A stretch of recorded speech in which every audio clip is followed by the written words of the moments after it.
A co-founder of the social news and entertainment website Reddit has been found dead. He certainly was a prodigy, although he never kind of thought of himself like that. He was totally unexcited about starting businesses and making money. There's a profound sense of loss tonight in Highland Park, Aaron Swartz' hometown, as loved ones say goodbye to one of the internet's brightest lights. Open access and computer activists are mourning his loss. An astonishing intellect. You talk to people who knew him. He was killed by the government, and MIT betrayed all of its basic principles. They wanted to make an example out of him, okay? Governments have an insatiable desire to control. He was potentially facing 35 years in prison and a $1 million fine. Raising questions of prosecutorial zeal, and I would say even misconduct. Have you looked into that particular matter and reached any conclusions? Growing up, I slowly had this process of realizing that all the things around me that people had told me were just the natural way things were, the way things always would be. They weren't natural at all. They were things that could be changed, and they were things that, more importantly, were wrong and should change. And once I realized that, there was really kind of no going back.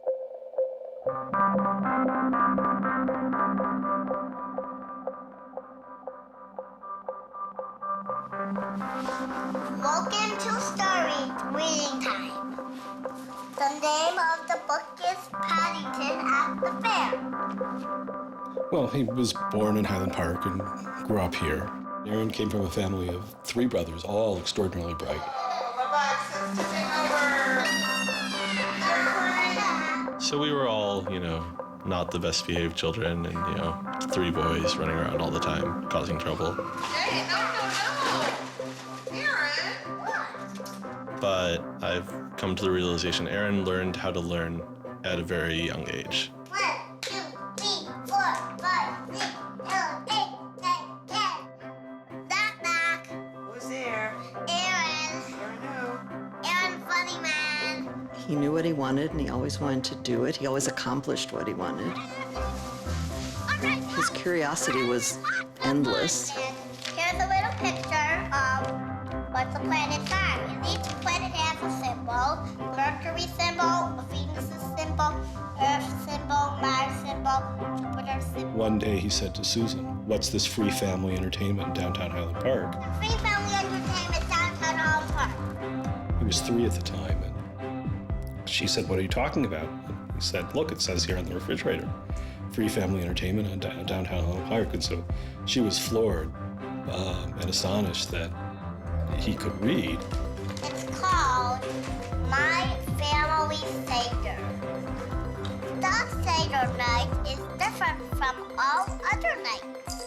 I remember once we were at the University of Chicago Library. I pulled a book off the shelf that was from like 1900 and showed him and said, this is really just an extraordinary place. We all were curious children, but Aaron really liked learning and really liked teaching. And today we're going to learn the ABCs backwards. Z, Y, X, W, V, U, T. I remember he came home from his first algebra class, and he was like, "Noah, let me teach you algebra." And I'm like, "What is algebra?" And he was always like that. Now you press the click button. There, now it's got that. Now it's in pink. When he was about 2 or 3 years old, and Bob introduced him to computers, and he just took off like crazy on them. Go fast and 102 ABC. We all had computers, but Aaron really took to them, really took to the internet. Working at the computer? Mommy, why is nothing working? He started programming from a really young age. I remember the first program that I wrote with him was in BASIC, and it was a Star Wars trivia game. He sat down with me in the basement where the computer was for hours programming this game. The problem that I kept having with him is there was nothing that I wanted done. And to him, there was always something to do, always something that programming could solve. The way Aaron always saw it is that programming is magic, right? You can accomplish these things that normal humans can't. Aaron made an ATM using like a Macintosh and like a cardboard box. One year for Halloween, I didn't know what I wanted to be, and he thought it'd be really, really cool if I dressed up like his new favorite computer, which at the time was the original iMac. I mean, he hated dressing up for Halloween, but he loved convincing other people to dress up as things that he wanted to see.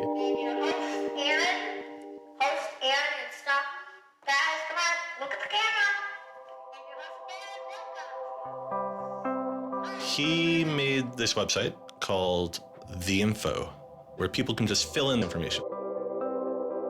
Like, I'm sure someone out there knows all about gold leafing. Why don't they write about that on this website? And then other people could come at a later point and read that information and edit the information if they thought it was bad. Not too dissimilar from Wikipedia, right?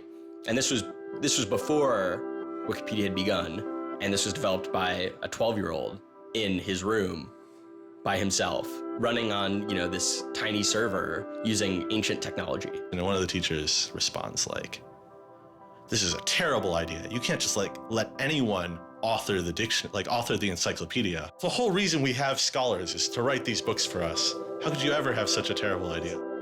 Me and my other brother would be like, "Oh, yeah, Wikipedia is cool, but we had that in our house like 5 years ago." Aaron's website, theinfo.org, wins a school competition hosted by the Cambridge-based web design firm Ars Digita. We all went to Cambridge for when he won the Ars Digita Prize. And, we had no clue what Aaron was doing. It was obvious that the prize was really important. Aaron soon became involved with online programming communities, then in the process of shaping a new tool for the web. He comes up to me, it's like, "Ben, there's this really awesome thing that I'm working on. You need to hear about it." I'm like, "Yeah, what is it?" He says, "It's this thing called RSS." And he explains to me what RSS is. I'm like, why is that useful, Aaron? Is any site using it? Why would I want to use it? There was this mailing list for people who were working on RSS and XML more generally. And there was a person on it named Aaron Swartz who was combative but very smart and who had lots of good ideas. And he didn't ever come to the face-to-face meetings. And they said, when are you going to come out to one of these face-to-face meetings? And he said, I don't think my mom would let me. I'm 14, I just turned 14. And so their first reaction was, well, this colleague we've been working with all year was 13 years old while we were working with him, and he's only 14 now.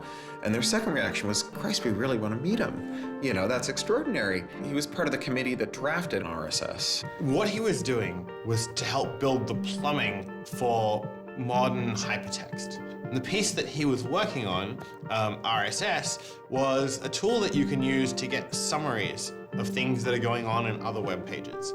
Most commonly, you would use this for a blog. You might have 10 or 20 people's blogs you want to read. You use their RSS feeds, these summaries of what's going on those other pages, to create a unified list of all the stuff that's going on.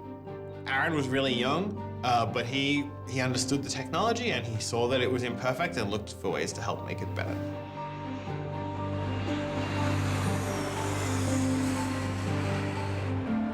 So his mom started bundling him on planes in Chicago. We'd pick him up in San Francisco. We'd introduce him to interesting people to argue with, and we'd marvel at his horrific eating habits. He only ate white food, only steamed rice and not fried rice because that wasn't sufficiently white, and white bread and so on. And you kind of marvel at the quality of the debate emerging from this, what appeared to be a small boy's mouth. And you think, this is a kid who's really going to go somewhere if he doesn't die of scurvy. Aaron, you're up. I think the difference is that now you can't make companies like Doc was saying. You can't have companies that just, let's sell dog food over the internet, let's sell dog food over cell phones. But there's still a lot of innovation going on. I think if you don't see the innovation, maybe your head is in the sand. He takes on this alpha nerd personality where he's sort of like, I'm smarter than you, and because I'm smarter than you, I'm better than you, and I can tell you what to do. It's an extension of him being kind of like a twerp. So you aggregate all these computers together and now they're solving big problems like searching for aliens and trying to cure cancer. First met him on IRC, on Internet Relay Chat. He didn't just write code. He also sort of got people excited about solving problems. He was a connector. The free culture movement has had a lot of his energy. I think Aaron was trying to make the world work. He was trying to fix it. He had a very kind of strong personality that definitely ruffled feathers at times. It wasn't necessarily the case that he was always comfortable in the world and the world wasn't always comfortable with him.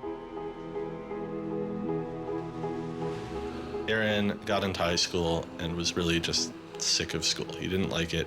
He didn't like any of the classes that were being taught. He didn't like the teachers.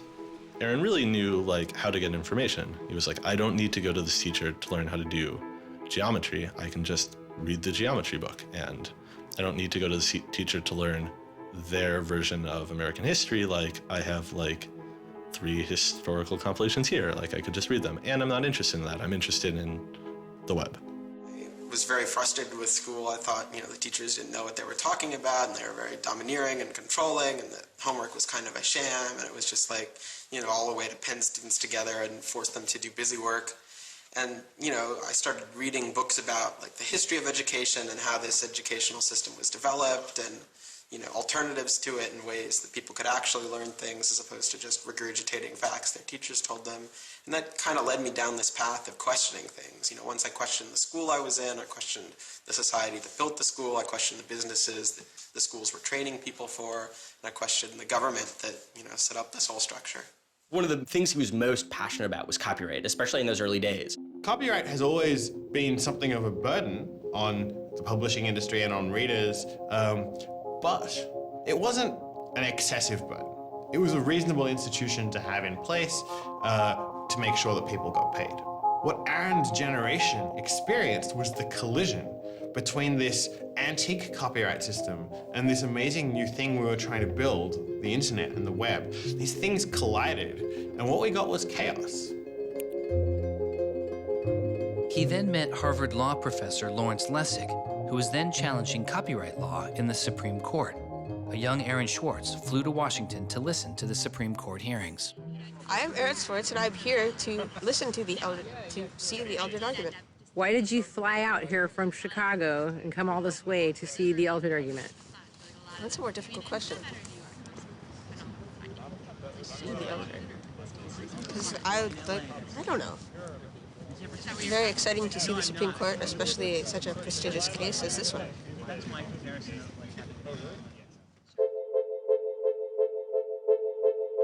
Lessig was also moving forward with a new way to define copyright on the internet. It was called Creative Commons. So the simple idea of Creative Commons is to give people, creators, a simple way to mark their creativity with the freedoms they intended to carry. So if copyright is all about all rights reserved, then this is a kind of some rights reserved model. It's I want a simple way to say to you, here's what you can do with my work, even if there are other things which you need to get my permission before you could do. And Aaron's role was the computer part. How do you architect the licenses so they would be simple and understandable and expressed in a way that machines could process it? And people are like, why do you have this, 15-year-old kid writing the specifications for the Creative Commons? Don't you think that's a huge mistake? And Larry's like, the biggest mistake we would have is not listening to this kid. He barely is not even tall enough to get over the podium, and it wasn't these movable podiums, so it was this embarrassing thing where once he put his screen up, nobody could see his face. When you come to our website here, and you go to choose license, it gives you this list of options, it explains what it means, and you fill out 3 simple questions. Do you want to require attribution? Do you want to allow commercial uses of your work? Do you want to allow modifications of your work? I was floored, just completely flabbergasted that these adults regarded him as an adult. And Aaron stood up there in front of a whole audience full of people and just started talking about the platform that he'd created for Creative Commons. And they were all listening to him. I was sitting at the back thinking, he's just a kid. Why are they listening to him? But they did. Well, I don't think I comprehended it fully. Though critics have said it does little to ensure artists get paid for their work, the success of Creative Commons has been enormous. Currently on the website Flickr alone, over 200 million people use some form of Creative Commons license. He contributed through his technical abilities, and yet it was not simply a technical matter to him. Aaron often wrote candidly in his personal blog. I think deeply about things, and I want others to do likewise. I work for ideas and learn from people. I don't like excluding people. I'm a perfectionist, but I won't let that get in the way of publication.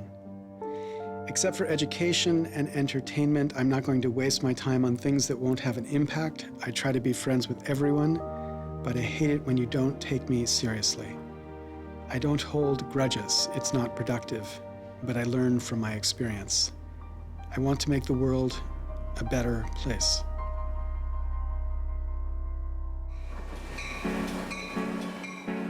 In 2004, Swartz leaves Highland Park and enrolls in Stanford University. He had had ulcerative colitis, which was very troubling, and we were concerned about him taking his medication. He got hospitalized, and he would take this cocktail of pills every day. And one of those pills was a steroid, which stunted his growth and made him feel different from many of the other students. Aaron, I think, shows up at Stanford ready to do scholarship and finds himself in effectively a babysitting program for overachieving high schoolers who, in 4 years, are meant to become, captains of industry and one percenters. And I think it just made him bananas. In 2005, after only 1 year of college, Swartz was offered a spot at a new startup incubation firm called Y Combinator, led by Paul Graham. And he's like, hey, I have this idea for a website. And Paul Graham likes him enough and says, yeah, sure. So Aaron drops out of school, moves to this apartment. So this used to be Aaron's apartment when he moved here. I have vague memories of my father telling me how difficult it was to get a lease because Aaron had no credit and he dropped out of college. Aaron lived in what's now the living room, and some of the posters are left over from when Aaron lived here. And then the library. There are more books, but a lot of them are Aaron's. Aaron's Y Combinator site was called Infogami, a tool to build websites.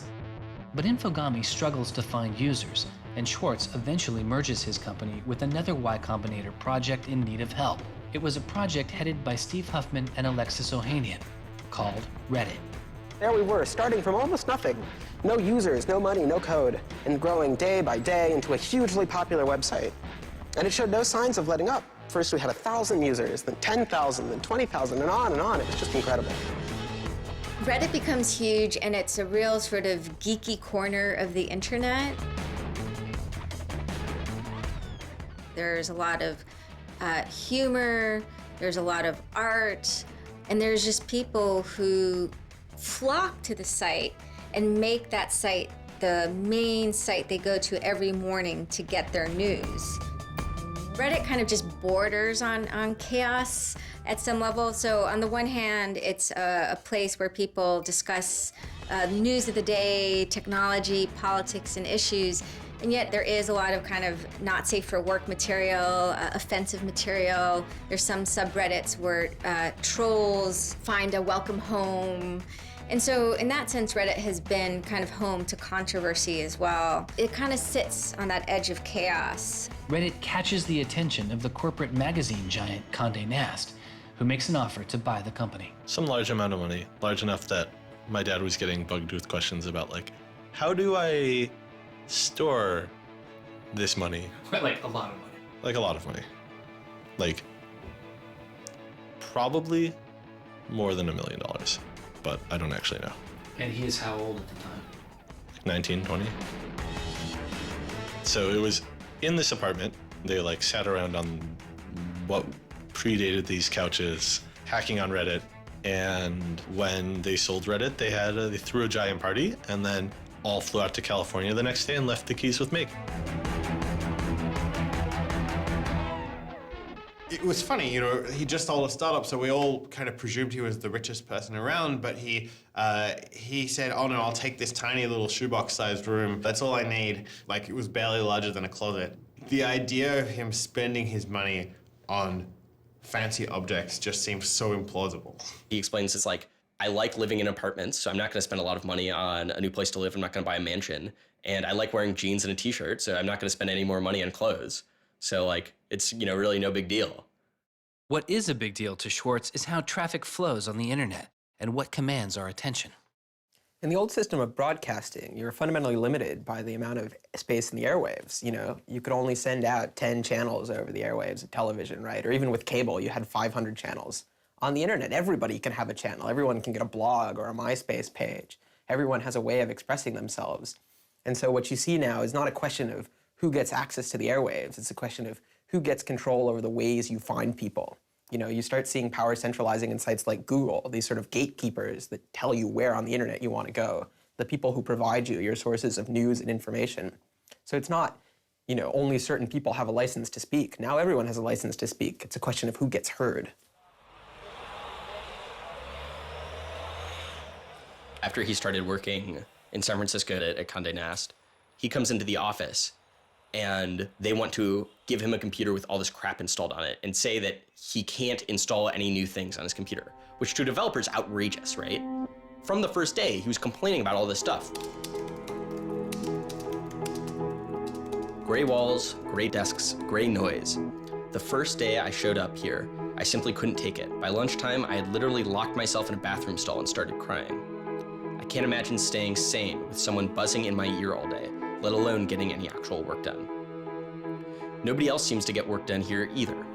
Everybody's always coming into our room to hang out and chat or invite us to play the new video game system that Wired is testing. He really had different aspirations that were politically oriented. And Silicon Valley just doesn't really quite have that culture that orients technical activity for the purposes of political goals. Aaron hated working for a corporation. They all hate working for Condé Nast, but Aaron is like the only one who's not going to take it. And Aaron basically gets himself fired by not showing up to work ever. It was said to be a messy breakup. Both Alexis Ohanian and Steve Huffman declined to be interviewed for this film. He rejected the business world. One of the really important things to remember about that choice when Aaron decided to kind of leave startup culture is that he was also leaving behind the things that had made him, you know, famous and well-loved, and, you know, he was at risk of letting down fans. He got to where he was supposed to be going and had the self-awareness and the orneriness to realize that he had climbed the mountain of shit to pluck the single rose and discovered that he'd lost his sense of smell. And rather than sit there and insist that it wasn't as bad as it seemed, and he did get the rose in any event, he climbed back down again, which is pretty cool. The way Aaron always saw it is that programming is magic, right? You can accomplish these things that normal humans can't by being able to program. So if you had magical powers, would you use them for good or to make you mountains of cash? Swartz was inspired by one of the visionaries he had met as a child, the man who had invented the World Wide Web, Tim Berners-Lee. In the 1990s, Berners-Lee was arguably sitting on one of the most lucrative inventions of the 20th century. But instead of profiting from the invention of the World Wide Web, he gave it away for free. It is the only reason the World Wide Web exists today.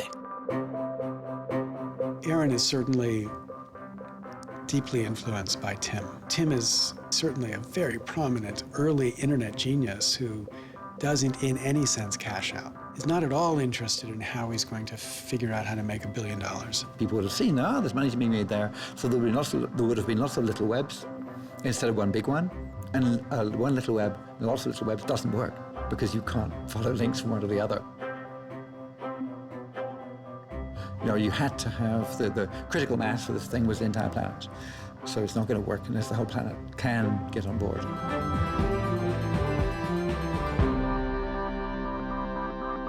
I mean, I feel very strongly that it's not enough to just live in the world as it is, to just kind of take what you're given and, follow the things that adults told you to do and that, your parents told you to do and that society tells you to do. I think you should always be questioning. I take this very scientific attitude that everything you've learned is just provisional, that, it's always open to recantation or refutation or questioning. And I think the same applies to society. Once I realized that there were real serious problems, fundamental problems that I could do something to address, I didn't see a way to forget that. I didn't see a way not to. We just started spending a lot of time just kind of as friends. We would just talk for hours into the night. I definitely should have understood that he was flirting with me. I think to some degree I was like, this is a terrible idea and impossible, and therefore I will pretend it is not happening. As my marriage was breaking down and I was really stuck without anywhere to go, we became roommates and brought my daughter over. We moved in and furnished a house, and it was really peaceful. Like, my life had not been peaceful for a while, and really neither had his.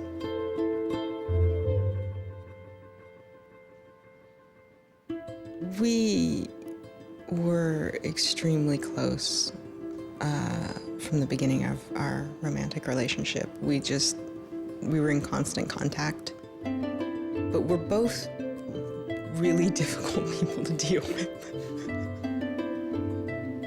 In a very Alan McBeal discussion, he confessed he had a theme song, and I made him play it for me. It was Extraordinary Machine by Fiona Apple. I think it was just that sense of kind of being a little bit embattled that the song has. And it also had like this hopefulness to it. By foot it's a slow climb, but I'm good at being uncomfortable, so I can't stop changing all the time. Because in many ways, Aaron was tremendously optimistic about life. Even when he didn't feel it, he could be tremendously optimistic about life. Extraordinary machine. What are you doing? Flickr has video now. Swartz threw his energy into a string of new projects involving access to public information, including an accountability website called watchdog.net and a project called the Open Library. So the Open Library project is a website that you can visit at openlibrary.org, and the idea is to be a huge wiki, an editable website with one page per book. So for every book ever published, we want to have a web page about it that combines all the information from publishers, from booksellers, from libraries, from readers onto one site, and then gives you links where you can buy it, you can borrow it, or you can browse it. I love libraries. I'm the kind of person who goes to a new city and immediately seeks out the library. So that's the dream of Open Library, is building this website where both you can leap from book to book, from person to author, from subject to idea, go through this vast tree of knowledge that's been embedded and lost in big physical libraries, that's hard to find, that's not very well accessible online, is really important because books are a cultural legacy. Books are the place people go to write things down, and to have all that swallowed up by one corporation is kind of scary. How can you bring public access to the public domain? It may sound obvious that you'd have public access to the public domain, but in fact, it's not true. So the public domain should be free to all, but it's often locked up. There's often, guard cages. It's like having a national park, but with a moat around it and gun turrets pointed out in case somebody might want to actually come and enjoy the public domain. One of the things Aaron was particularly interested in was bringing public access to the public domain. This is one of the things that got him into so much trouble. I had been trying to get access to federal court records in the United States. What I discovered was a puzzling system called PACER, which stands for Public Access to Court Electronic Records. I started Googling, and that's when I ran across Carl Malamud. Access to legal materials in the United States is a $10 billion per year business. PACER is just this incredible abomination of government service. It's 10 cents a page. It's this most brain-dead code you've ever seen. You can't search it. You can't bookmark anything. You got to have a credit card. And these are public records. It's you know, U.S. district courts are very important. It's where a lot of our seminal litigation starts, you know, civil rights cases, patent cases, all sorts of stuff. And journalists and students and citizens and lawyers all need access to PACER, and it fights them every step of the way. People without means can't see the law as readily as people that have that gold American Express card. It's a poll tax on access to justice. You know, the law is the operating system of our democracy, and you have to pay to see it.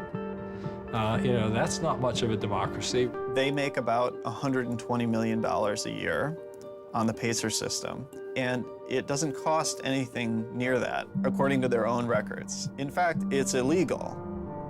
The E-Government Act of 2002 states that the courts may charge only to the extent necessary in order to reimburse the costs of running PACER.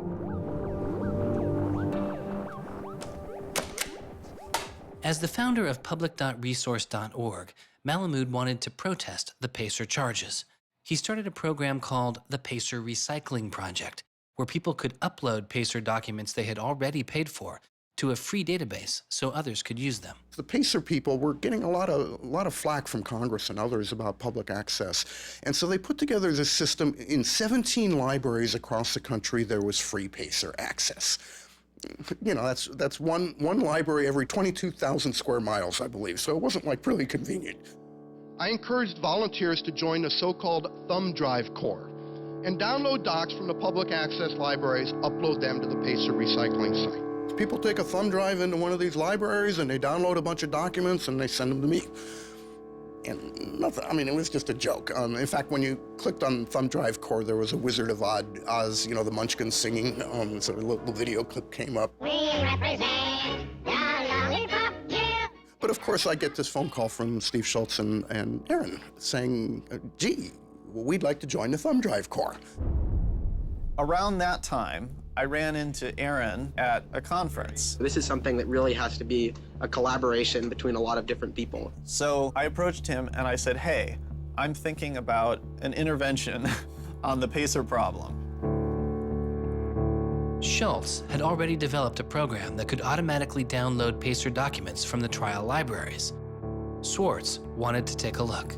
So I showed him the code.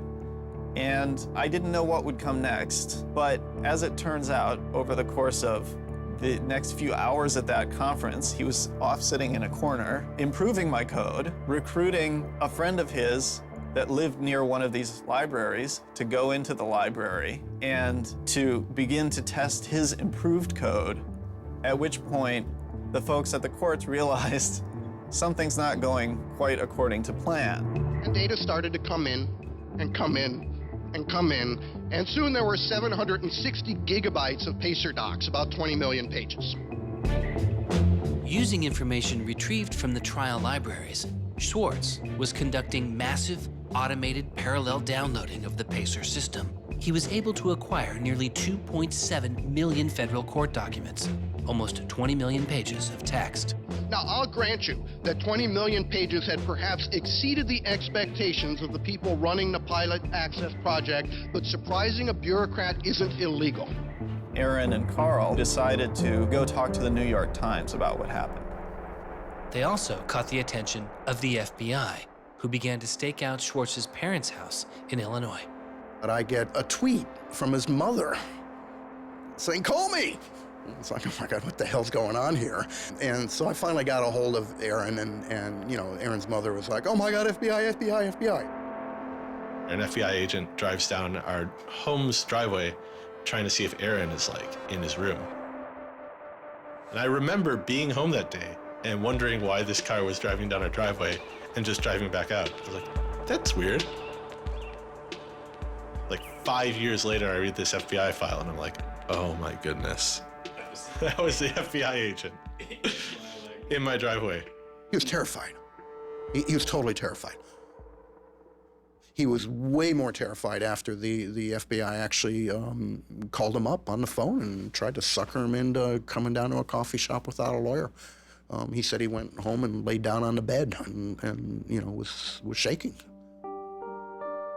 The downloading also uncovered massive privacy violations in the court documents. Ultimately, the courts were forced to change their policies as a result. And the FBI closed their investigation without bringing charges. To this day, I find it remarkable that anybody, even at the most remote podunk field office of the FBI, thought that a fitting use for taxpayer dollars was investigating people for criminal theft on the grounds that they had made the law public. How can you call yourself a lawman and think that there can possibly be anything wrong in this whole world with making the law public? Aaron was willing to put himself at risk for the causes that he believed in. Bothered by wealth disparity, Swartz moves beyond technology and into a broader range of political causes. I went into Congress and I invited him to come and hang out and intern for us for a while so that he could learn, you know, the political process. He was sort of learning about a new community, a new set of skills, and kind of learning to hack politics.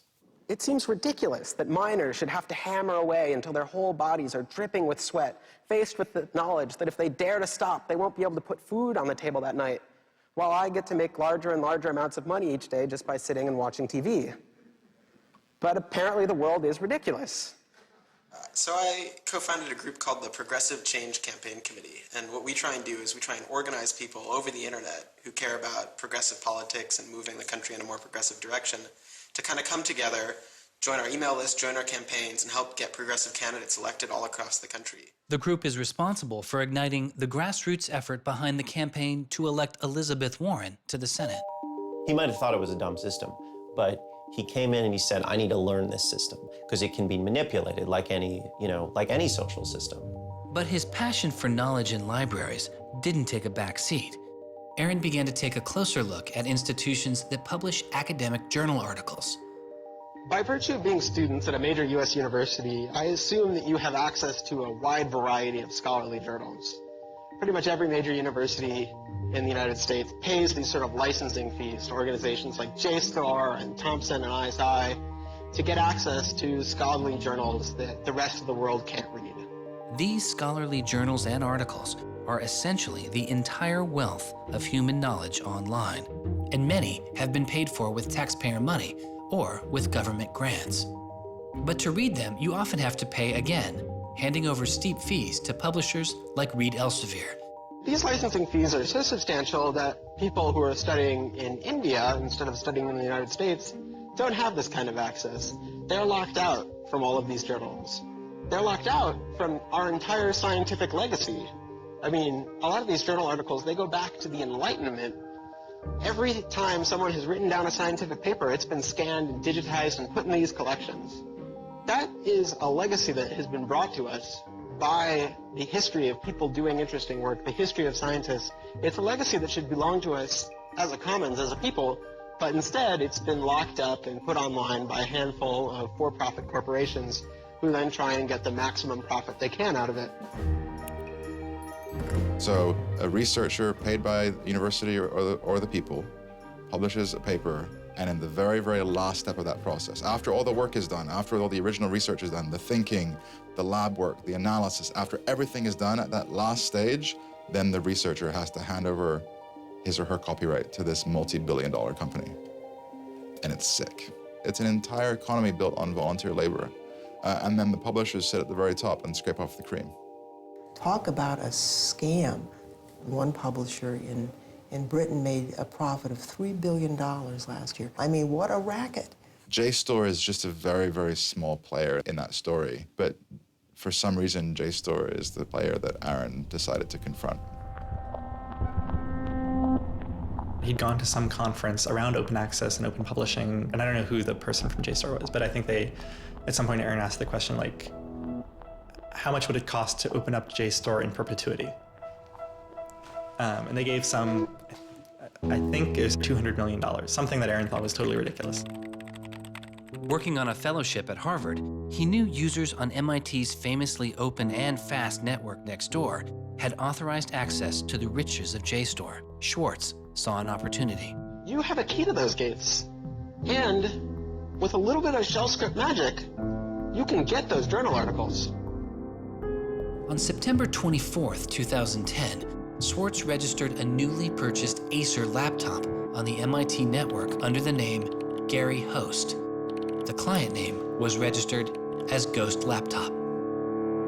He doesn't hack JSTOR in the traditional sense of hacking. The JSTOR database was organized, so it was completely trivial to figure out how you could download all the articles in JSTOR because it was basically numbered. It was basically, / number article 444,024, then 25, then 26. He wrote a Python script called keepgrabbing.py, which was like keep grabbing one article after another. The next day, Ghost Laptop begins grabbing articles, but soon the computer's IP address is blocked. For Swartz, it's barely a bump in the road. He quickly reassigns his computer's IP address and keeps downloading. Well, JSTOR and MIT take a number of steps to try to interfere with this when they notice that this is happening. And when the more modest steps don't work, then at a certain stage, JSTOR just cuts off MIT from having access to the JSTOR database. So there's this kind of cat and mouse game around getting access to the JSTOR database. Aaron, ultimately, obviously, is the cat because he has more technical capability than the JSTOR database people do in defending them. And eventually, there was an unlocked supply closet in the basement of one of the buildings. And he went, instead of going through Wi-Fi, he went down there and he just plugged his computer directly into the network and just left it there with an external hard drive downloading these articles to the computer. Unknown to Swartz, his laptop and hard drive had been found by authorities. They didn't stop the downloads. Instead, they installed a surveillance camera. They found the computer in this room in the basement of an MIT building. They could have unplugged it. They could have waited for the guy to come back and said, dude, what are you doing? You know, cut it out. Who are you? And they could have done all that kind of stuff, but they didn't. What they wanted to do was film it to gather evidence to make a case. That's the only reason you film something like that.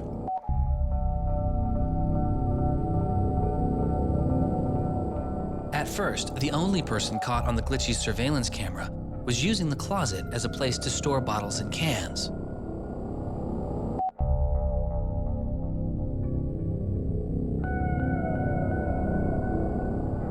But days later, it caught Swartz.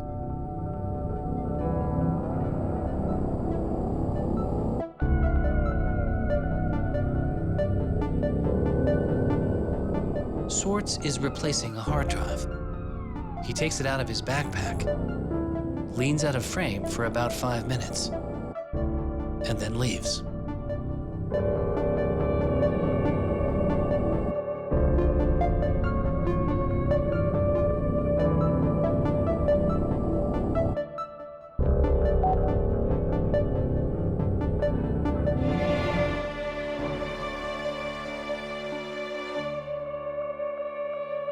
And then they organized a stakeout where as he was biking home from MIT, these cops came out from either side of the road or something like that and started going after him.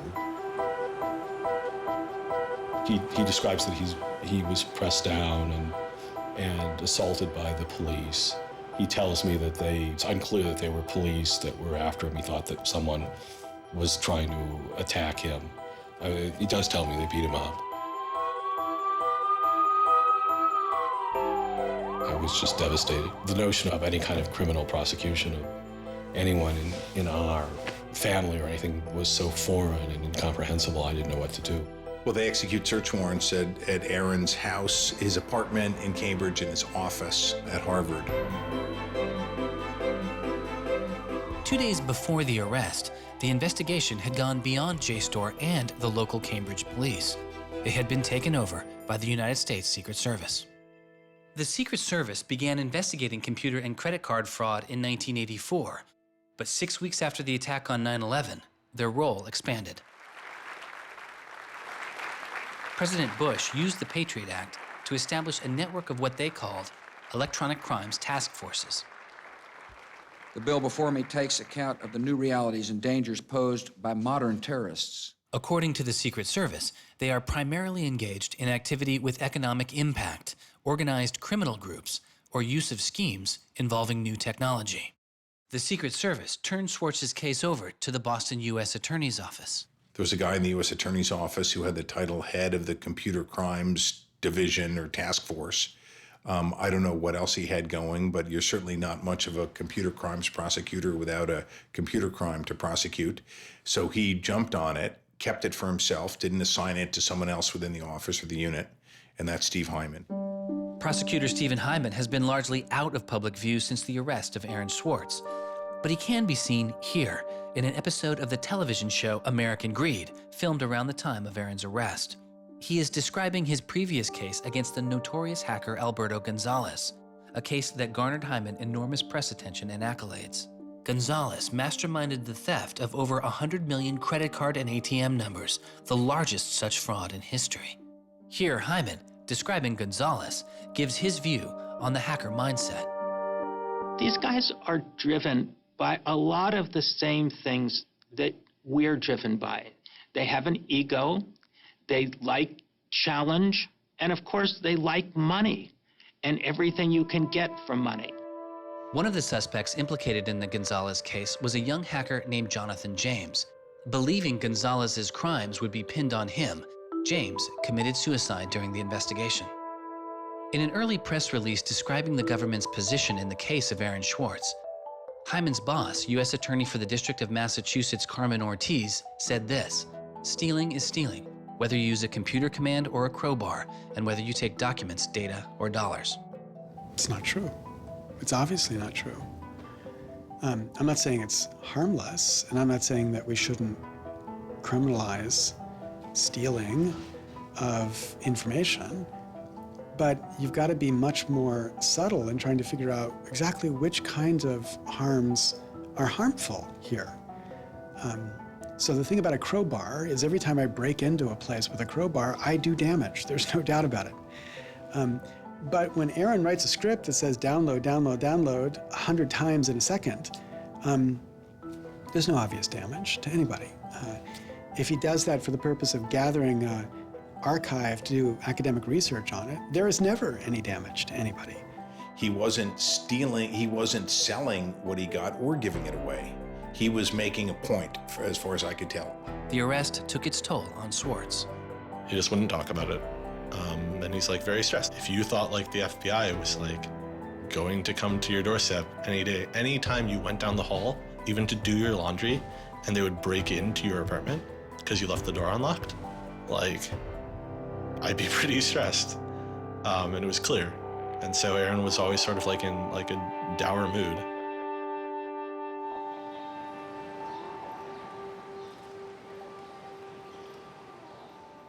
He wouldn't give off any sensitive information about his whereabouts during this time because he was so afraid that the FBI would be waiting for him. It was a time of unprecedented social and political activism. Time magazine would later name as their 2011 Person of the Year, the protester. There was a kind of hotbed of hacker activity going on. WikiLeaks had released a trove of diplomatic cables. Manning had been under arrest at the time. It was unknown whether he was the source of the leak. Anonymous, which is a kind of protest ensemble that has a lot of hackers in its ranks, were going on various sprees of sorts. If you compare that to what he did, his stuff should have been left behind for MIT and JSTOR to deal with in a kind of private, professional manner. It should have never gotten the attention of the criminal system. It just didn't belong there.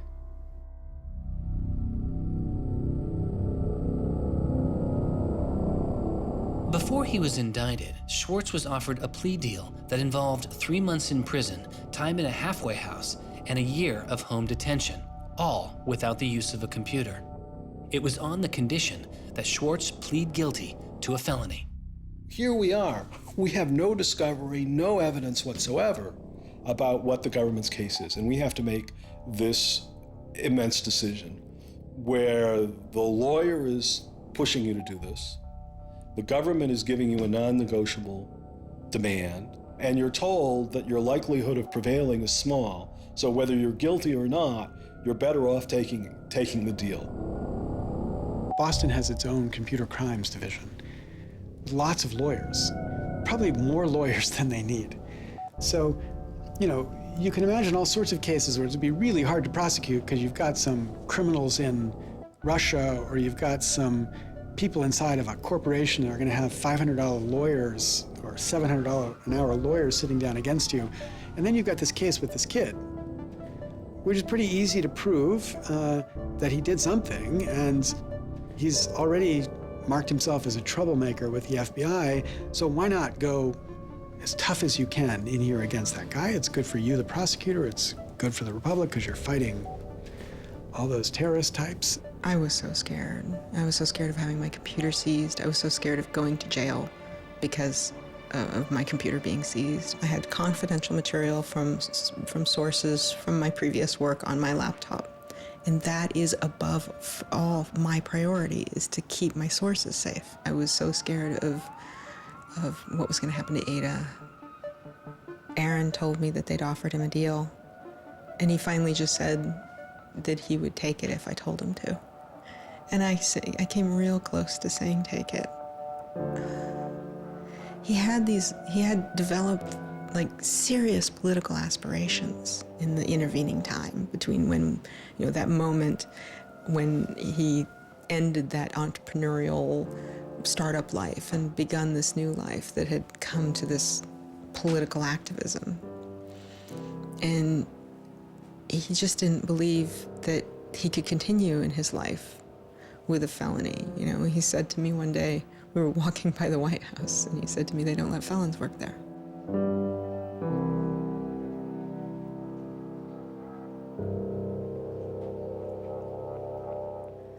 And he really wanted that to be his life.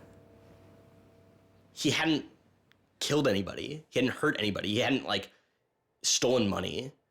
He hadn't done anything that seemed felony worthy, right? And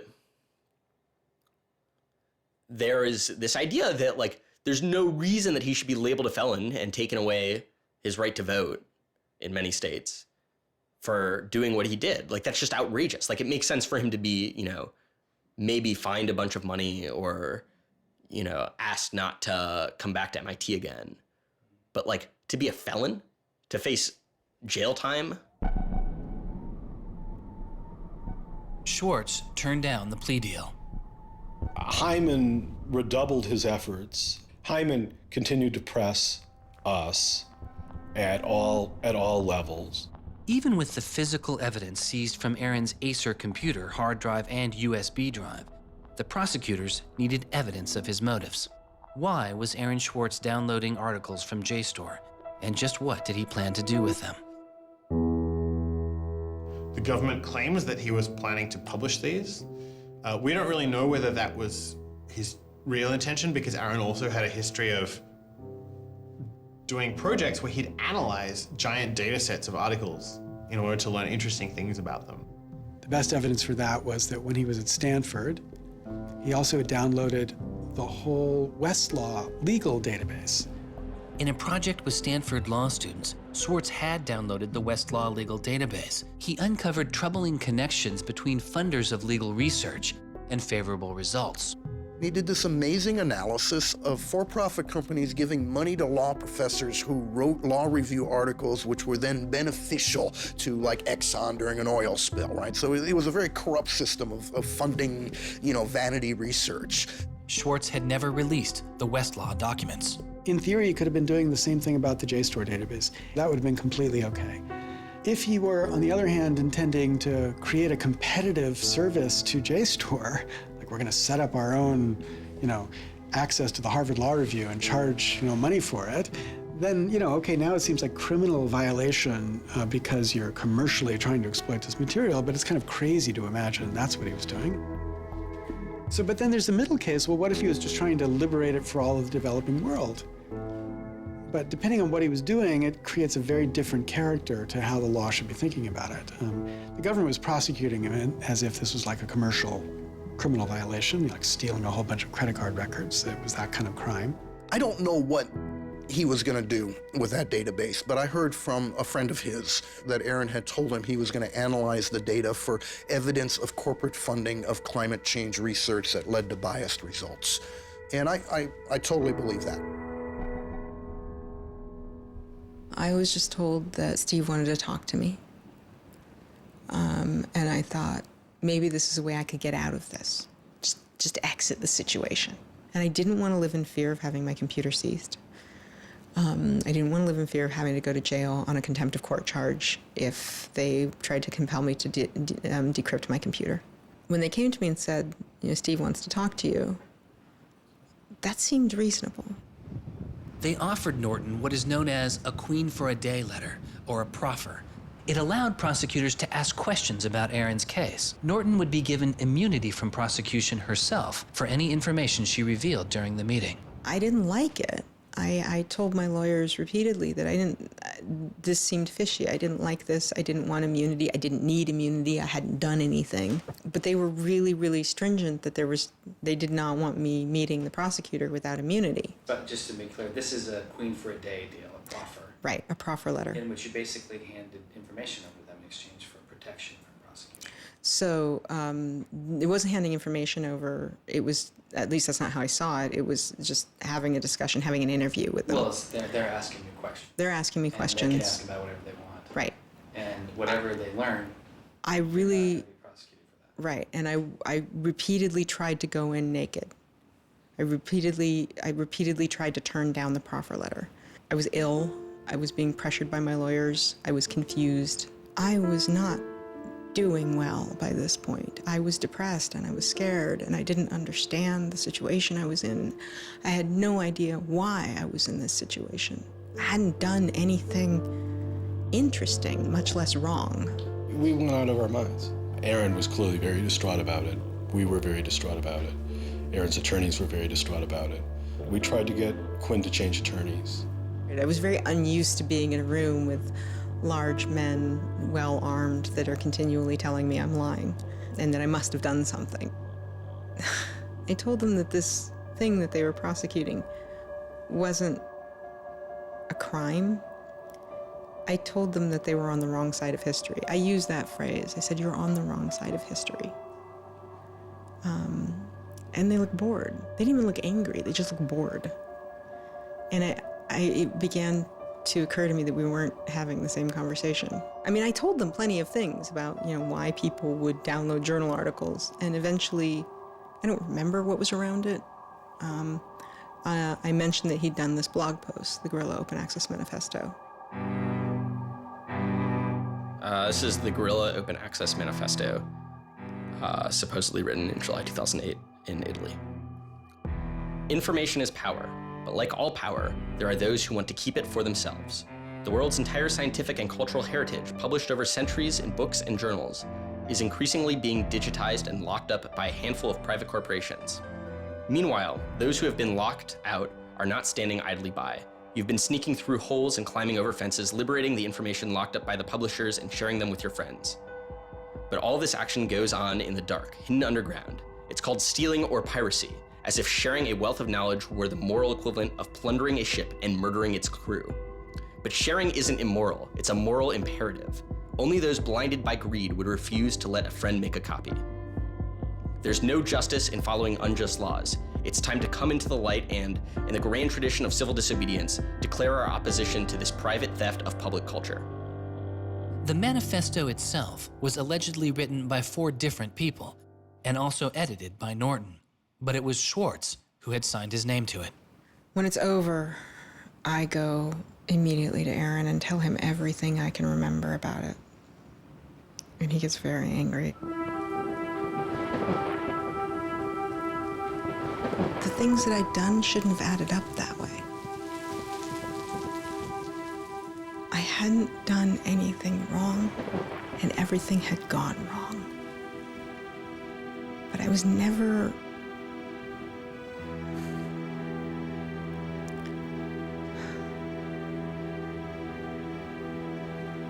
I'm still angry. I'm still angry that you can try your best with these people to do the right thing, and they will turn everything against you, and they will hurt you with anything they can. And in that moment, I regret that I said what I did. But my much larger regret is that we have settled for this, that we are okay with this, that we are okay with a justice system that tries to game people into little traps so they can ruin their lives. So yeah, I wish I hadn't said that, but I am much, much angrier that this is where I am. That this is what we as a people think is okay. They used every method that I think they could think of to get her to provide information which would be unhelpful to Aaron and helpful to the prosecution of Aaron. Right. But you know, I don't think she had information that was helpful to the government. Months go by as Swartz's friends and family await a looming indictment.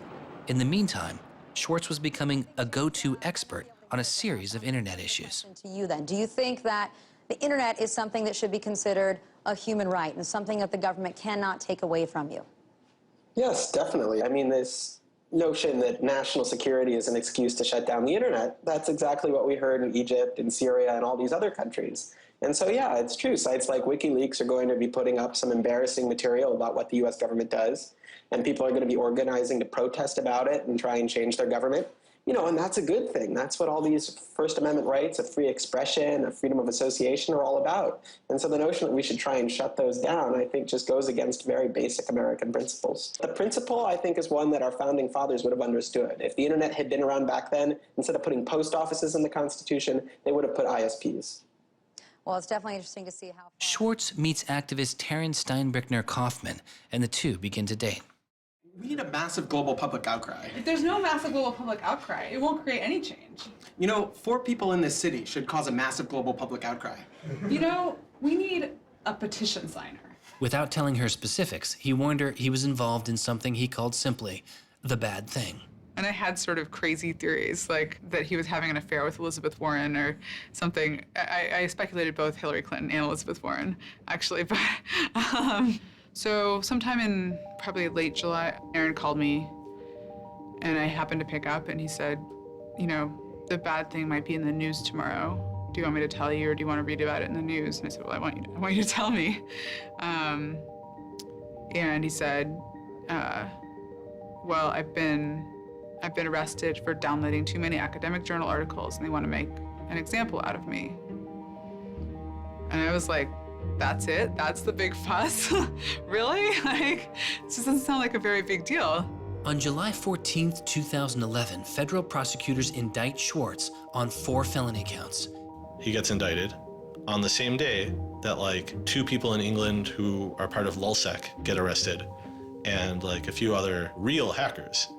And Aaron is just like someone who kind of looks like a hacker, enough that they can like, you know, put his head on a stake and like put it on the gates. Aaron went to surrender, and they arrested him. They then strip searched him, took away his shoelaces, took away his belt, and left him in solitary confinement.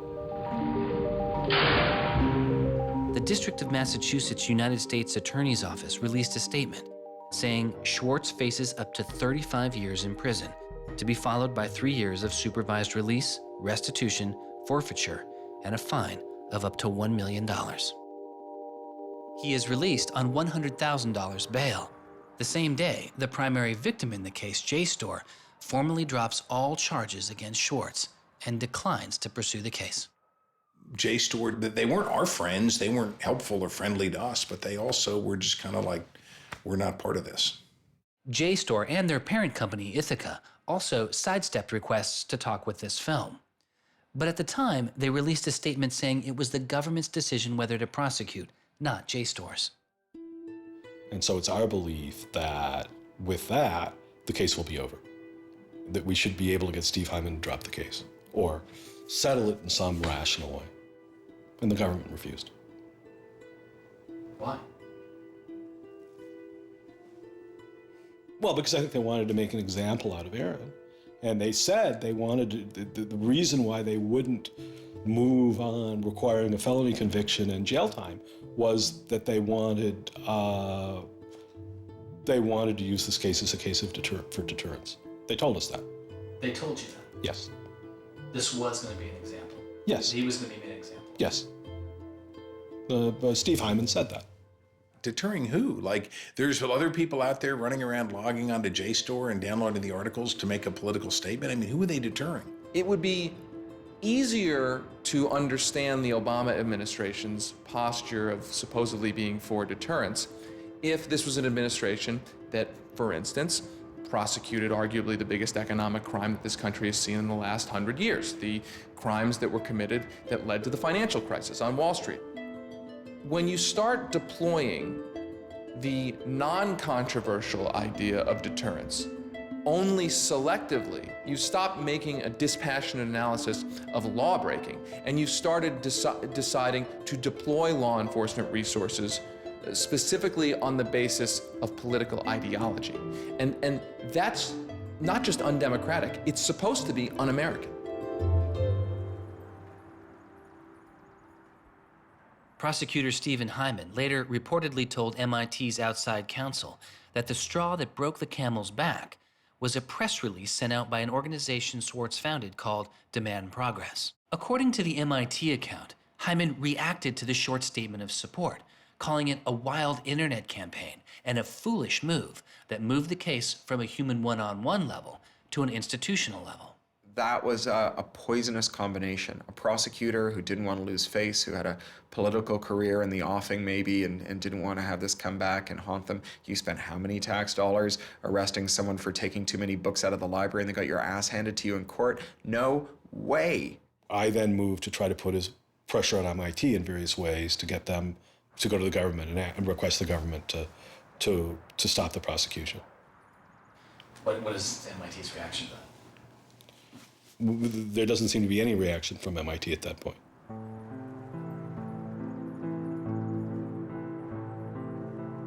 MIT doesn't defend Aaron, which to people inside of the MIT community seems outrageous because MIT is a place that encourages hacking in the biggest sense of the word. At MIT, the idea of going and running around on roofs and tunnels that you weren't allowed to be in was not only a rite of passage, it was part of the MIT tour.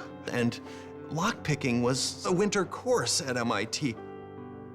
They had the moral authority to stop it in its tracks. MIT never stood up and took a position of saying to the feds, don't do this. We don't want you to do this. You're overreacting. This is too strong, that I'm aware of.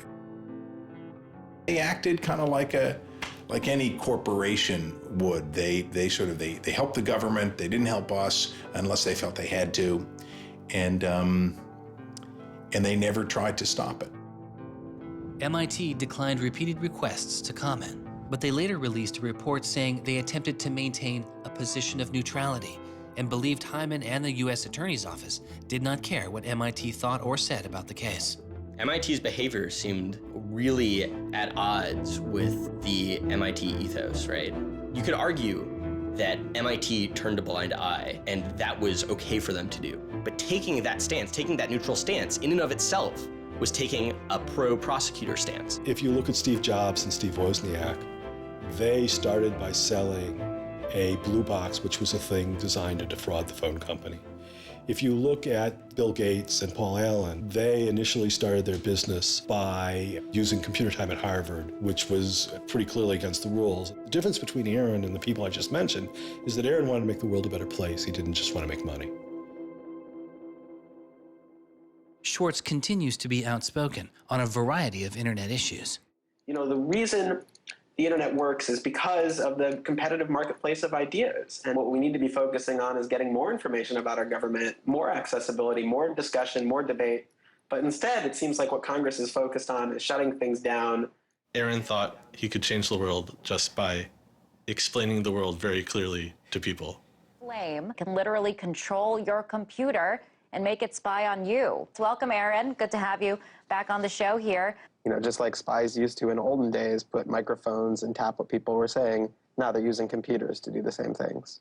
Swartz's political activity continues, his attention turning to a bill moving through Congress designed to curb online piracy. It was called Sopa. Activists like Peter Eckersley saw it as an enormous overreach, threatening the technical integrity of the internet itself. And one of the first things I did was to call Aaron. I said, can we do a big online campaign against this? This isn't a bill about copyright. It's not? No, he said. It's a bill about the freedom to connect. Now I was listening. And he thought about it for a while and then said yes. And he went and founded Demand Progress.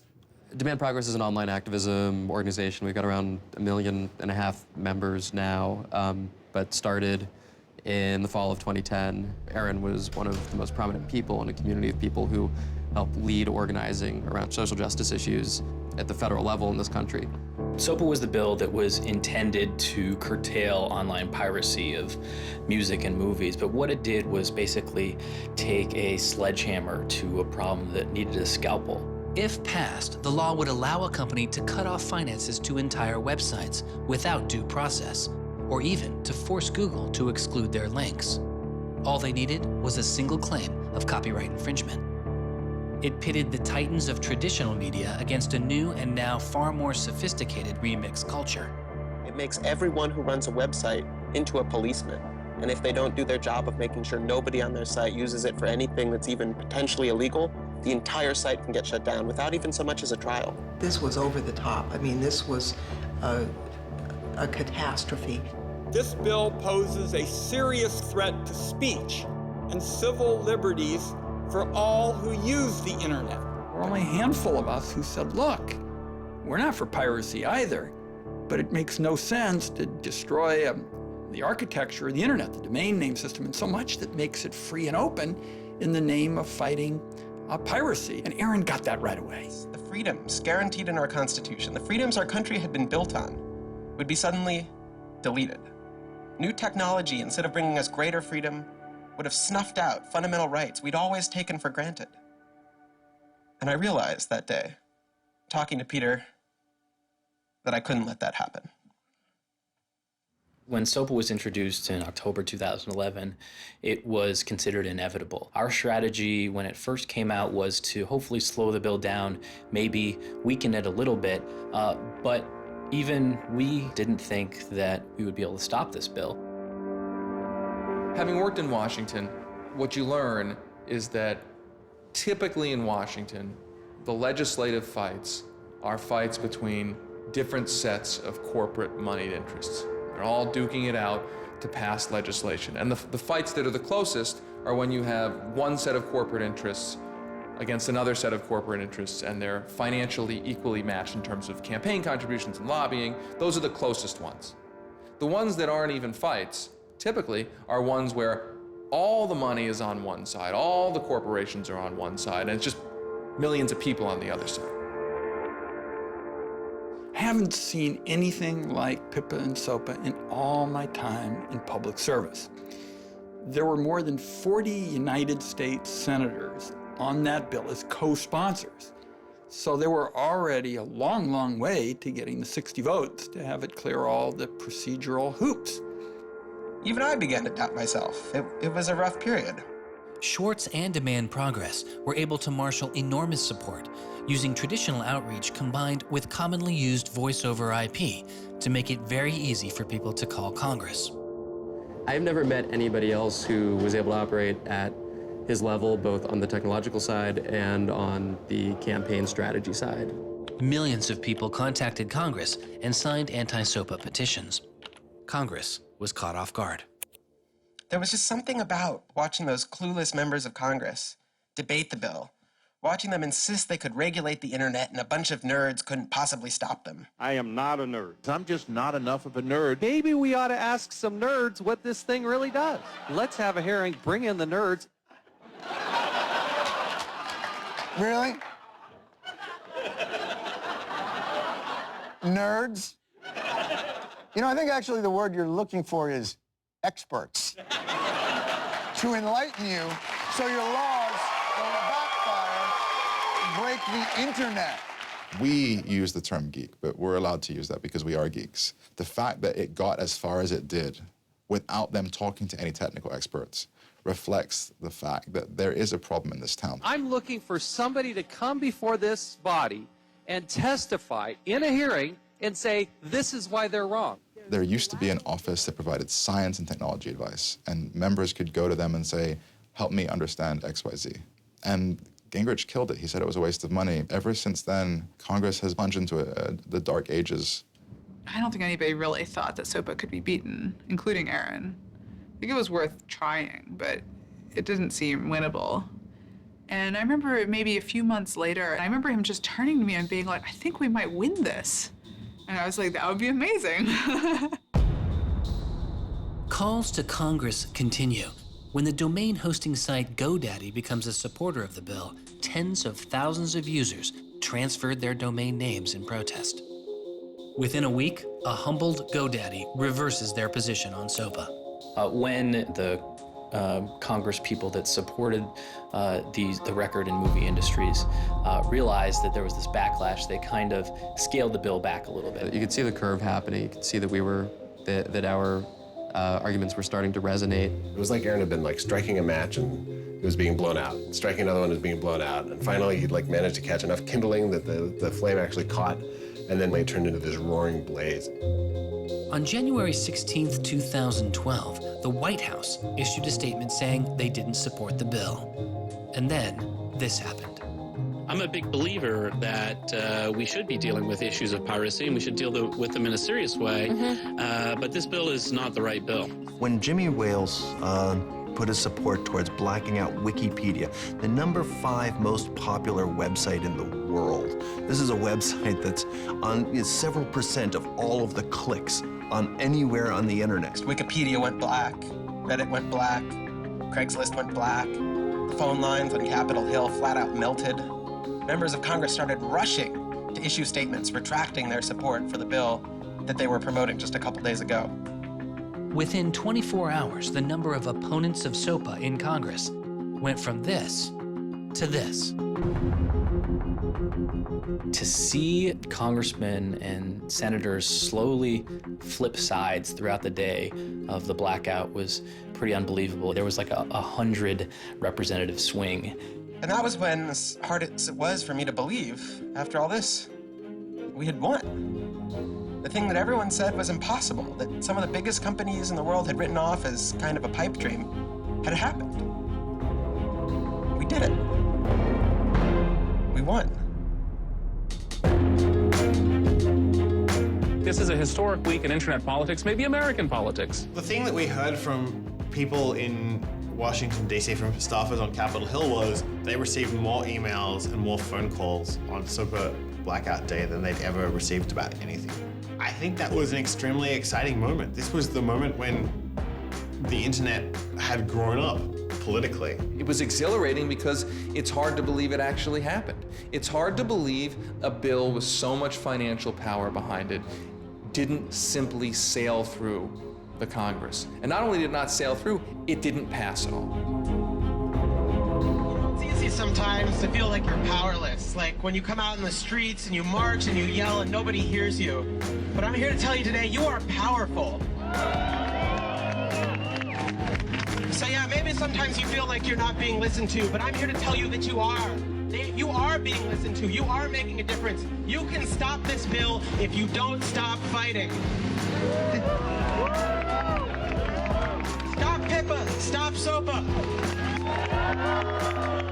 Some of the biggest internet companies, to put it frankly, would benefit from a world in which their little competitors could get censored. We can't let that happen. For him, it was more important to be sure that you made a small change than to play a small part in a big change. But Sopa was like playing a major part in a major change. And so for him, it was kind of this proof of concept, like, okay, what I want to do with my life is change the world. I think about it in this really scientific way of like, I'm measuring my impact. And this shows that it's possible, right? That the thing that I want to do with my life is possible. I have proved that I can do it, that I, Aaron Swartz, can change the world. For a guy who never really thought he had done much, which was Aaron, It was one of the few moments where you could really see that he felt like he had done something good. Feeling like here is his maybe one and only victory lap. Everyone said there was no way we could stop Sopa. We stopped it. This is 3 outrageously good victories, and the year isn't even over yet. I mean, if there's a time to be positive, it's now. You know, he wins at Sopa a year after he's arrested. It's not unambiguously happy moments. There's a lot going on. He's so attuned towards participating in the political process, you can't stop him. The list of organizations Swartz founded or co-founded is enormous. And years before Edward Snowden would expose widespread internet surveillance, Swartz was already concerned. It is shocking to think that the accountability is so lax that they don't even have sort of basic statistics about how big the spying program is. And if the answer is, oh, we're spying on so many people we can't possibly even count them, then that's an awful lot of people, right? And even one thing if they said, look, you know, we know the number of telephones we're spying on, we don't know exactly how many real people that corresponds to, but they just came back and said, we can't give you a number at all. That's pretty, I mean, it's scary is what it is. Well, that's scary. You know, they put incredible pressure on him, took away his, you know, all of the money he had made. They, you know, threatened to take away his physical freedom. Why'd they do it, you know? I mean, well, why are they going after whistleblowers, you know? Why are they going after people who tell the truth about all sorts of things? I mean, from the banks to the, you know, to war, to just sort of government transparency. So secrecy serves those who are already in power. And we are living in an era of secrecy that coincides with an era where the government is doing also a lot of things that are probably illegal and unconstitutional. So those two things are not coincidences. It's very clear that this technology has been developed not for small countries overseas, but right here for use in the United States by the U.S. government. The problem with the spying program is it's this sort of long, slow expansion, you know, going back to the Nixon administration, right? Obviously, it became big after 9/11 under George W. Bush, and Obama has continued to expand it, and the problems have slowly grown worse and worse. But there's never been this moment you can point to, say, okay, we need to galvanize opposition today because today is when it matters. Instead, it's mattered for. The prosecution, in my estimation, of Aaron Swartz was about sending a particular laser-like message to a group of people that the Obama administration sees as politically threatening. And that is essentially the hacker, the information, and the democracy activist community. And the message that the Obama administration wanted to send to that particular community was, in my estimation, we know you have the ability to make trouble for the establishment. And so we are going to try to make an example out of Aaron Swartz to scare as many of you as possible into not making that trouble. And the government said, oh, the legal opinions we're using to legalize the spying program are also classified. So we can't even tell you which laws we're using to spy on you. You know, every time they can say, oh, this is another instance of cyber war, the cyber criminals are attacking us again, we're all in danger, we're all under threat. They use those as excuses to push through more and more dangerous laws. And so just to follow that up, like personally, how do you feel the fight is going, I guess? It's up to you. I know, but we gotta like, you know. You know, there's sort of these two polarizing perspectives, right? Everything is great. The internet has created all this freedom and liberty and everything's going to be fantastic. Or everything is terrible. The internet has created all these tools for cracking down and spying and, you know, controlling what we say. And I think both are true, right? The internet has done both. And both are kind of amazing and astonishing. And which one will win out in the long run is up to us. It doesn't make sense to say, oh, one is doing better than the other. You know, they're both true. And it's up to us which ones we emphasize and which ones we take advantage of, because they're both there and they're both always going to be there.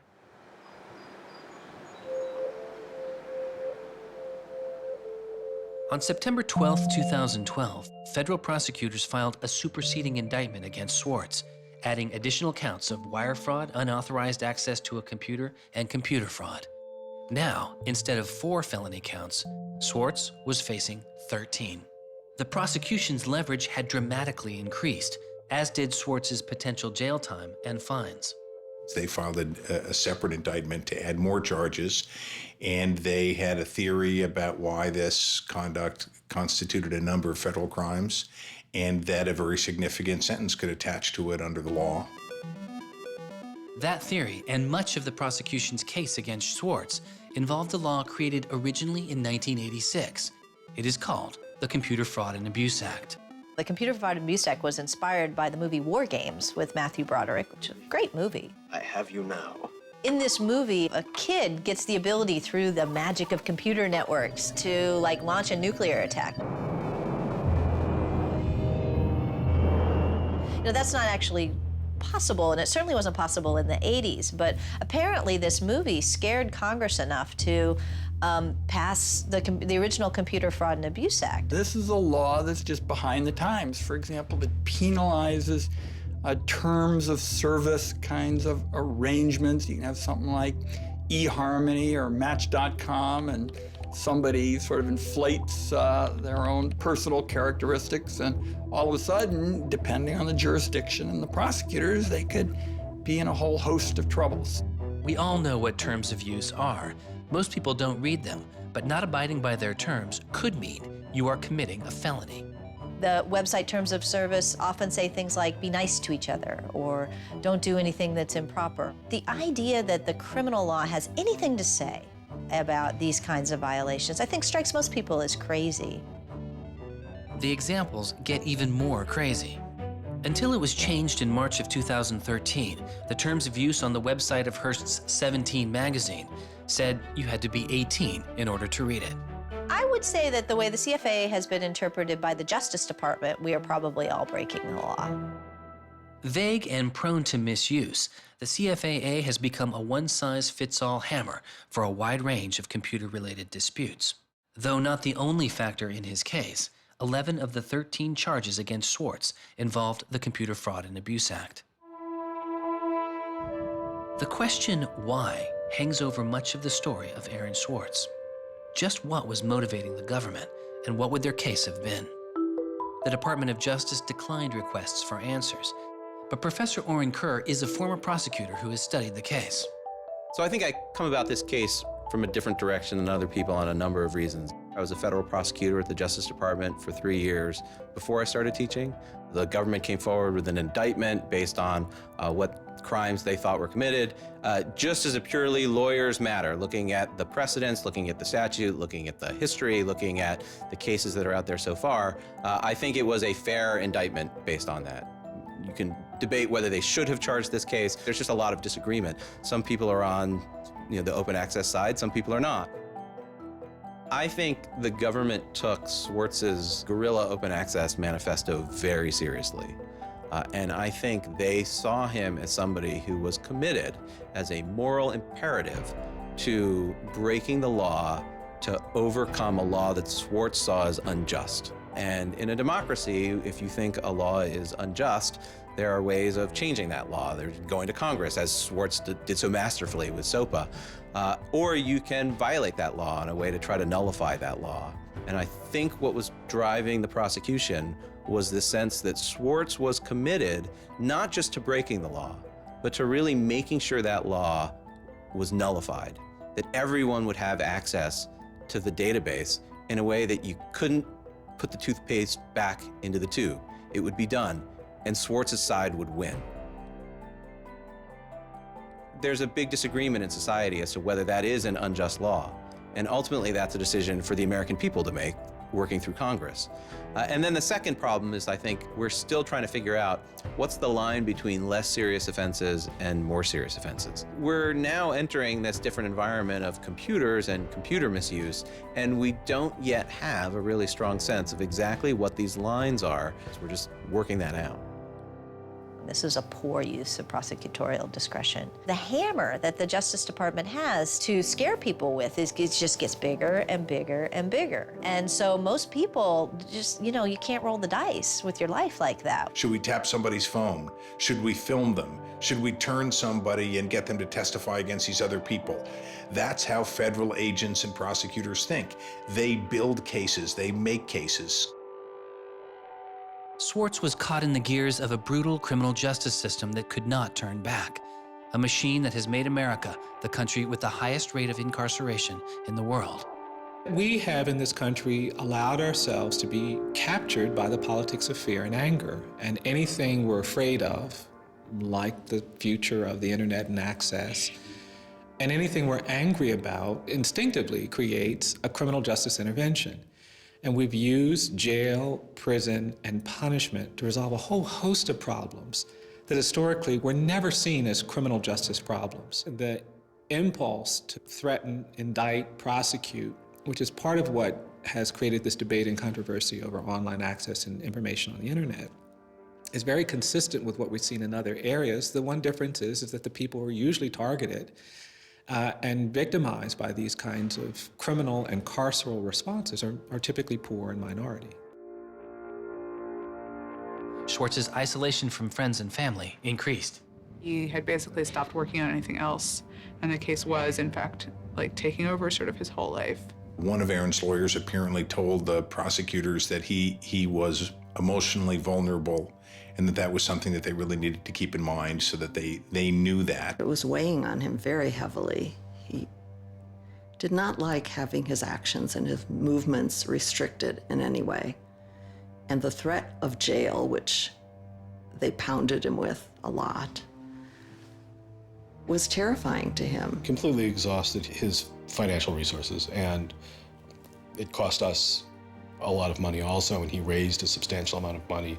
So it was, it was in the millions of dollars. The legal defense Yes, was in millions. yes. Yeah, I think he didn't want to be a burden to people. I think that was a factor. Like, I have my normal life, and then I have this shitty thing I have to deal with. And I try to keep the two of them as separate as possible. But they were just beginning to blur together, and everything was becoming shitty. Swartz faced a tough choice that was only getting tougher. Do you admit guilt and move on with your life, or do you fight a broken system? With his legal case, the answer was simple. He rejects the final plea deal, and a trial date is set. Aaron was resolute that he didn't want to knuckle under and accept something that he didn't believe was fair, but I also think he was scared.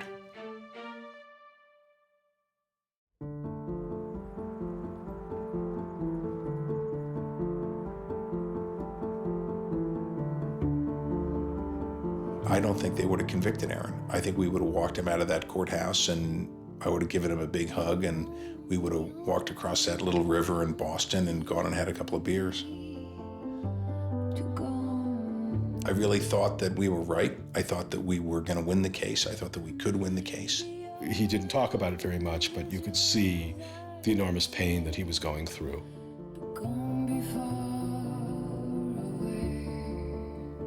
No time in his childhood did Aaron have any severe mood swings or depressive episodes or anything that I would ascribe to severe depression. And it's possible, he was depressed. People get depressed.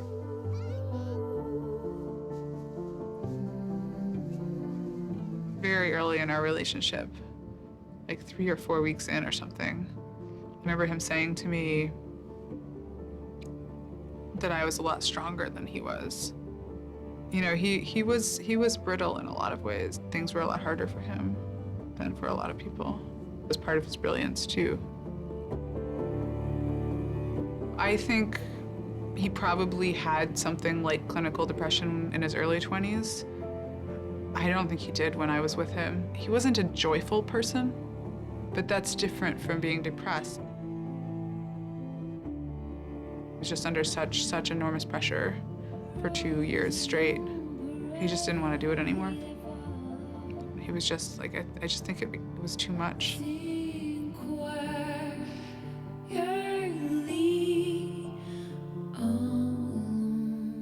I got a phone call late at night. I could tell something was wrong, and then I called and I realized what had happened. A co-founder of the social news and entertainment website Reddit has been found dead. Police say 26-year-old Aaron Swartz killed himself yesterday in his Brooklyn apartment. I just thought, we've lost one of the most creative minds of our generation. It was like the whole world fell apart in that moment.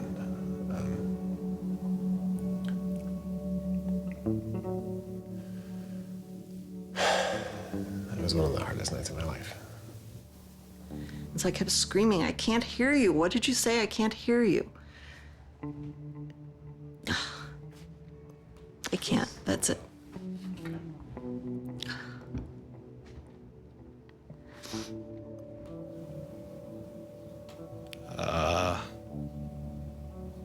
Yeah, none of it made any sense. And really still doesn't. I was so frustrated, angry.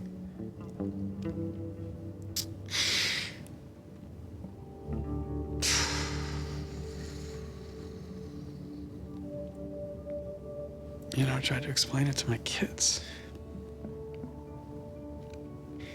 My 3-year-old told me that the doctors would fix him.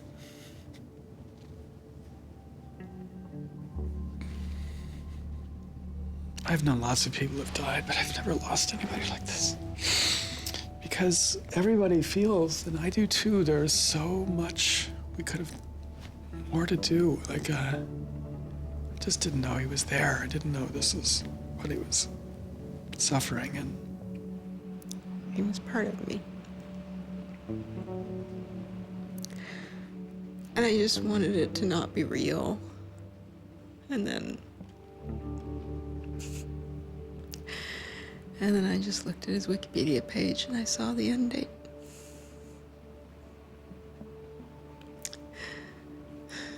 To 2013.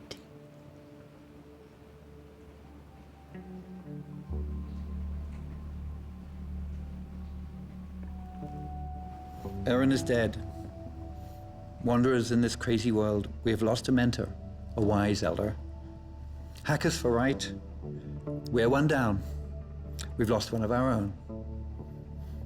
Nurturers, carers, listeners, feeders, parents, all, we have lost a child. Let us all weep.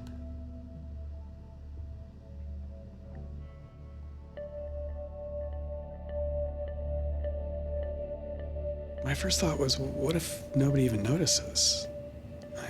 Because it wasn't clear to me how salient he was. I had never seen anything quite like the outpouring I saw. The net just lit up. I mean, everyone was trying to explain it in their own way, but I've never seen people grieve on Twitter before. People were visibly grieving online. He was the internet's own boy, and the old world killed him. We are standing in the middle of a time when great injustice is not touched. The architects of the financial meltdown have dinner with the president regularly. In the middle of that time, the idea that this was what the government had to prosecute just seems absurd if it weren't tragic. The question is, can we do something, given what's happened, to make the world a better place? And how can we further that legacy? That's the only question that one can ask. All over the world, there were starting to be hackathons and gatherings. Aaron Swartz has, in some sense, brought the best out of us in trying to say, how do we fix this? He was, in my humble opinion, one of the true extraordinary revolutionaries that this country has produced.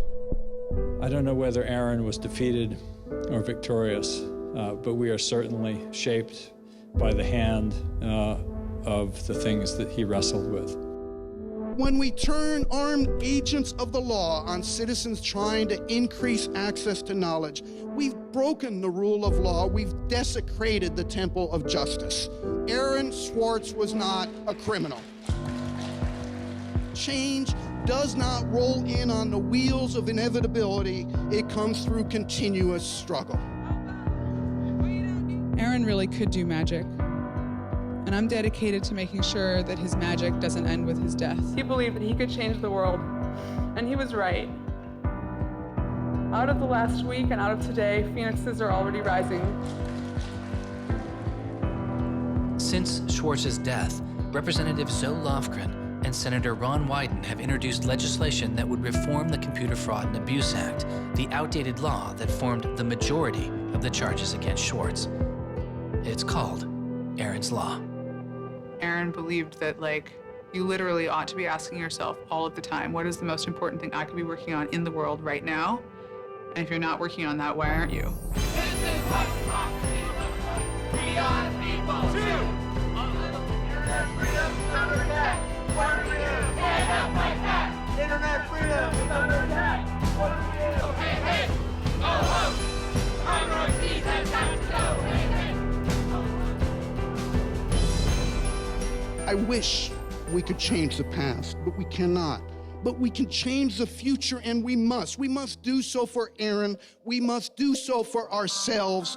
We must do so to make our world a better place, a more humane place, a place where justice works and access to knowledge becomes a human right. So there was a kid back in February from Baltimore, 14 years old, who had access to JSTOR. And he'd been spelunking through JSTOR after reading something. And he figured out a way to do early tests for pancreatic cancer. And pancreatic cancer kills the shit out of you because we detect it way too late. By the time we detect it, it's already too late to do anything about it. He sent emails off to the entire oncology department at Johns Hopkins, you know, hundreds of them. And every 14-year-old kid, yeah. And most of them ignored it, right? But one of them sent him an email back and said, this is not an entirely stupid idea. Why don't you come on over? And this kid worked evenings and weekends with this researcher. And in February, I heard him on the news, just a couple of weeks after Aaron died, when Aaron was in the news a lot. Sorry. And he said the reason he was on the news is because they'd done it. They were shipping an early test for pancreatic cancer that was going to save lives. And he said, this is why what Aaron did was so important. Because you never know, right? This truth of the universe is not only something that policymakers use to figure out, you know, what the speed limit should be. It's where the thing that's going to keep, you know, your kid from dying of pancreatic cancer comes from. And without access, the person who might come up with the thing that's got your number on it may never find that answer. He slept so well, he didn't fall out of bed once, not even when he dreamed he was back on the space quest. Very good, Aaron. Very good. Yay, Aaron. Okay. Now it's song time.